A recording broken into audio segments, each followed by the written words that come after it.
సాధారణంగా డిస్కౌంట్లు అనగానే ఆడవాళ్లకు ఒక పిసరంత మక్కువ ఎక్కువ.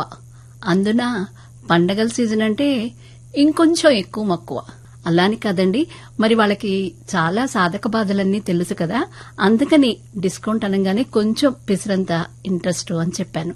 మరి ఆ డిస్కౌంట్ల వెనకాల కౌంట్లేంటో, కథా కమామిషి ఏంటో కార్యక్రమంలో ఇప్పుడు మన్నం సింధుమాధురి గారి హాస్యవల్లరి మనము పంచుకుందాం. వినండి. రూపాయికే చీర, ₹10 పంజాబీ డ్రస్సు, ఒక చీర కొంటే ముంగిస్ డైమండ్ లాకెట్టు, ఒక తాచుపాము రకం పోగుల జత ఫ్రీ. నేడే విచ్చేయండి, తప్పకుండా రండి. మా అదృష్ట శక్తి మాల్లో గొప్ప అవకాశం. ఒక్కసారి దర్శించటం మిస్ అయితే మీకు ప్రశాంతమైన నిద్ర కానీ ఆకలి కానీ ఉండదు. ఎందుకంటే మీ పక్కింటాళ్లు మసిగుడ్డ కానించి ముక్కు చీదుకునే బట్ట వరకు అన్నీ మా మాల్లో కొన్నవే. కావాలంటే ఈమెను అడగండి అని ఒక ఆమె ఫోటో, ఫోన్ నెంబరు. కాసేపు ఆవిడతో ఓ ఇంటర్వ్యూ. మళ్లీ యాంకరమ్మ తెర మీదకొచ్చి కంగు కంగుమని అరుతా మీరు కూడా ఏ అవకాశాన్ని వదులుకోవద్దు. మరీ ముఖ్యంగా రూపాయికే ముంగిస వజ్రాల పథకం, ₹10 తాసుపాము పోగుల జత. అన్నట్టు మర్చిపోయాం, ₹10 చిల్లర తప్పకుండా తెచ్చుకోండి. చిల్లర లేని వాళ్ళకి వజ్రాల నగలు అమ్మబడవు. మీరు రావటం ఆలస్యమై మీకు ప్లాటినం, వజ్రాలు, బంగారం, వెండి అన్ని కిలోల లెక్కన తూకమేసి మా సేల్స్ సిబ్బంది తయారుగా ఉంచారు. పాత బంగారం మార్చుకుని కొత్తది ఎత్తుకెళ్ళండి. అంతర్జాతీయ స్థాయిలో తరుగు, మజూరీ, చేతకూలీ ధరలు. తప్పకుండా మా అంతా మాయా బ్రాండ్ కోసం గుచ్చిగుచ్చి, అవసరమైతే సూదులు, పిన్నీసులు, దబ్బనాలతో గుచ్చి అడగండి అని యాంకరమ్మ తెలుగుకి గోడలు కూడా అదురుతున్నాయి. ఇంత గొంతుతో ప్రకటన చదివి చిన్న గొంతుతో రహస్యంలాగా షరతులు, నియమాలు వర్తిస్తాయి అని చెప్పి ఆయాసం తీర్చుకుని మళ్లీ మొదలుపెట్టింది. ఆ యాంకర్ టీవీలో అరుతుందా, ఇంట్లో తిరుగుతుందా అన్నట్టుగా సౌండ్ పెంచి టీవీ చూస్తున్న అత్తగారు, సునామీ వచ్చిన, అణుయుద్ధం, భూకంపం ఏదొచ్చినా కదలకుండా టీవీ సీరియల్ చూస్తా ఉండే ఆవిడ ఆ పని ఆపి బస్తాలాంటి ఒంటిని సోఫాలో కొద్దిగా జరిపి చాలా కంగారుగా కొంపలంటుకున్నట్టు అరుస్తా నన్ను పిలిచింది. ఇట్రా, టీవీ చూడు, రూపాయికి చీర, ₹10 వజ్రాల పోగుల జత అంట. అది తాచుపాము రకం, ముంగీస రకం లాకెట్ అంట. ఏది ఎన్నాళ్ళు కోరిక? మీ మామగారిని అడిగి అడిగి నోరు పడిపోయింది. తర్వాత కొడుకైనా చేపిస్తాడనుకున్నా, అదీ లేదు. పెళ్లిలో నీకన్నా పెడదామంటే వాటికి అంత డబ్బు అవసరమా అని ఇళ్లు పడనీలేదు. ఏది ఒక కప్పు కాఫీ ఇటుపోయి తాగి వాటి సంగతి చూద్దామన్నారు. అయినా ఊరికే ఎవరన్నా ఇస్తారా అత్తయ్య? దీనిలో ఏదో తిరకాసుండి ఉంటుందన్నా.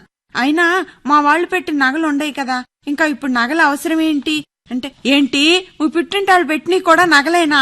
₹10 అంతలేని $1, పావలా అంతలేని పోగులు. అసలు మేము వాటిని నగలే అనుకోం. ఆ రంగం పెట్లో వడ్డాణం, కాసుల పేరు, వంకి ఉండయి.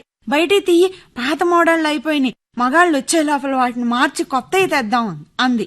అమ్మో మామయ్య, మీ అబ్బాయి పాత నగలేని అడిగితే ఎందుకు మార్చారంటే ఏం చెబుతాం అత్తయ్య అన్న. నీ మొహం, నిన్న తిన్న కూరే గుర్తుండదు వాళ్ళకి. మనకి పెళ్లినాటి నగలనేం గుర్తుంచుకుంటారు? ఓ ₹100 చీరలు, ఓ ₹50 డైమండ్ నగలు తెచ్చుకుందాం. మరీ మొయ్యలేమనుకుంటే ఆ పిల్లల్ని స్కూల్కి దించి ఆటో వాడిని రమ్మను, నమ్మకంగా మోసుకొచ్చి ఇంట్లో పెడతాడు. అయినా బయట బట్టల షాపుల్లో చీరలన్నీ వేలుకు వేలుంటుంటే ₹1 చీర వస్తుందంటారా అత్తయ్య? ఎందుకు రాదు? వాడు హోల్సేల్లో కొంటాడు. అయినా అది ఆడి తలకాయ నొప్పి, మనకెందుకు అని అరగంటలో కాఫీ తాగి ఆ అదృష్ట శక్తి మాల్కి బలవంతాన బయలుదేరదీసింది అత్తయ్య. అప్పటికే మాలాంటాళ్లు ఓ ₹100 కాగితాలని తిరగా బోర్లా చూస్తా పాత బంగారు నగలను సంచిలో పెట్టుకుని జాగ్రత్తగా క్యూల్లో నుంచున్నారు. లైన్లలో వాళ్ళకి టోకెన్లు ఒకటి, మా నెంబరు 3 ఇదేంటి తిరుపతి వెంకటేశ్వర నామాలకు దగ్గరగా ఉందనుకున్నా. మనసులో కీడుగా ఉన్నా పక్కనే సీనియర్ మోస్ట్ అత్తగారు బేరాలు చేయటంలో దిట్టా ఉండటం వల్ల బెంకంగా లోపలికి అడుగుపెట్టా. లోపలంతా కింటాల్ బరువుండే శరీరాల్ని అరకింటాలుగా కనపడేటట్టు చేస్తున్న అద్దాలు. మా ఊరు జాతరలో అద్దాల మేడల్లా. నమస్కారం, ఇటు రండి మేడం, ఇటు అని ఒక పిల్ల ఒక కట్ట కాగితాలు ముందు పెట్టి సంతకాలు పెట్టమంది. అయ్యి వెళ్లిన వాళ్ళ ఆస్తులు తనఖా పెట్టించుకుంటున్నట్టుగా ఉండే. ఇవన్నీ ఏంటమ్మాయి అని ఇంత గుడ్లేసుకుని చూసింది నా వంక మా అత్తగారు. ఏమోనత్తయ్యా అని ఎర్రి ముఖం వేశా. అయ్యా అండి, రిజిస్ట్రేషన్ కాగితాలు అంటే మీకు ఒక నెంబర్ ఇస్తాం, దానికోసం అందుకు మీ ఫోను, ఇంటి address, mail ID, bank account అన్నీ కావాలి. మా నగలు, బట్టలు చాలా సుకుమారం. చిరిగినా, ఎలిసినా, చేతిగుడ్డగా మారినా, ఒకవేళ మీ అదృష్టం బాగుండి ఓణీగా మిగిలినా మాకేం సంబంధం లేదని రాయించుకుంటున్న కాగితాలండి. దీని రిజిస్ట్రేషన్ ఫీజు 100 రూపాయలని పళ్ళు పటపటా నూరే నవ్వుతా అడిగింది ఆ పిల్ల. ఏడుపులాంటి నవ్వులాంటి ఏడుపుతో 200 కట్టి అట్టల్లాంటి కార్డు ముక్కలతో రెండో రూంలోకెళ్ళాం. రెండో గదిలో బోర్డు మీద 1,00,000 పైన ఎంత కొన్నా 10,000కు 60 పైసలు డిస్కౌంటు, 30 పైసలు గిఫ్టు, 2 రూపాయలు విలువైన తలనొప్పి బాంబ్ ఫ్రీ అని చెప్పి ఉంది. అసలే భారీ మనిషి, బీపీ ఎక్కువ, ఫిట్స్ తో ఎక్కడ బిగి తీసుకుని పడిపోద్దాం మా అత్తగారని గబగబా రెక్కపుచ్చుకుని 3వ గదిలోకి నడిపించా. అక్కడ మళ్లీ బల్లా పిల్ల. బంగారం కొంటారా మార్చుకుంటారా? మా దగ్గర డాకిని సాకిని భద్రగజం దేవత లాంటి హారాలు కేజీ నుంచి 10 కేజీల బరువు వరకు వజ్రాల నగలకు డబ్బులు తక్కువైతే ఇళ్లు కూడా మీతో రాయించుకుని మరీ అమ్ముతాం. బ్యాంక్ లోన్లు కూడా ఇప్పిస్తాం. మీ ఇంటికే వచ్చి పళ్ళెంలో పెట్టి అందిస్తామని గొక్క తిప్పుకోకుండా బంగారు షరతులు చెప్పి వదిలింది. ఎంత జరిగినా చెలించిన అత్తగారు గుండె నిబ్బరానికి ఆశ్చర్యపోతా ముందు చీరల కౌంటర్లోకి నడిచాం. బోర్డుంది అక్కడ, దానిపైన గమనిక అనుంది. చదివితే ఒక్కో చీరకి 100 కన్నాలు, 200 బెజ్జాలు ఉండొచ్చు. ఆ ఎలుకలైనా పందికొక్కులైనా కొట్టి ఉండొచ్చు. నెంబర్ 2, కొన్న తర్వాత ముందుగా XYZ డ్రై క్లీనింగ్ షాప్ లోనే వితికించుకోండి. అది మా రికమెండేషన్. 3, చీర వల్ల మీ భర్తలు కొట్టినా తిట్టినా మేం బాధ్యులం కాదు. 4, అందరూ ఒకేసారి ఏరుకోవటం వల్ల తొక్కిసలాట జరిగి కాళ్ళు చేతులు ఇరిగితే హాస్పిటల్ ఖర్చు మీదే. 5, ఏదైనా కంప్లైంట్ ఉంటే అండమాన్ కోర్టులోనే పరిష్కరించుకోగలరు. ఇట్లు మీ అదృష్ట శక్తి మేనేజ్మెంట్. ఇదంతా చదివి అత్తగారు మొహం చూశా.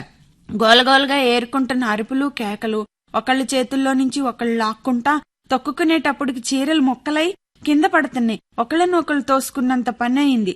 అత్తగారికి మామగారు, నాకు మా ఆయన పిల్లలు గుర్తొచ్చి గుండె దడదడ ఢమాలను కొట్టుకుంటుండగా ఇక్కడ మనం కొనలేమని రూపాయికి చీర 10 రూపాయికి లాకెట్ కౌంటర్లోకి వెళ్ళాం.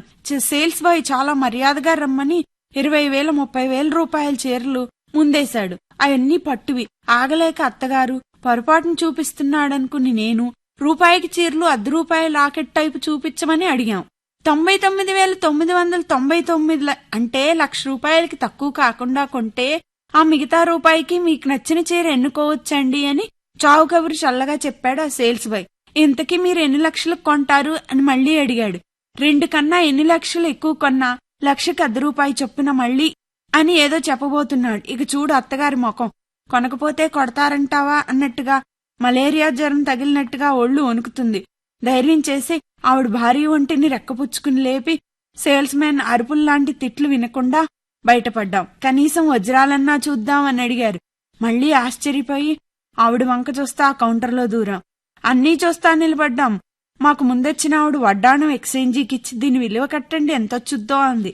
ఆళ్లు దాన్ని అటొంచి ఇటొంచి గీసి రాసి తుంచి ముక్కలు చేసి చూసి వడ్డాణానికి సమంగా ఓ 2 రాళ్ల ఉంగరం వేలికి తొడిగి కంటో నలకంత పోగుల జతని 10 రూపాయికిచ్చే సన్నివేశాన్ని ఫోటోలు తీసుకుని ఆమె ఏడుపు నవ్వును టీవీలో ప్రచారం కోసం రికార్డ్ చేస్తున్నారు.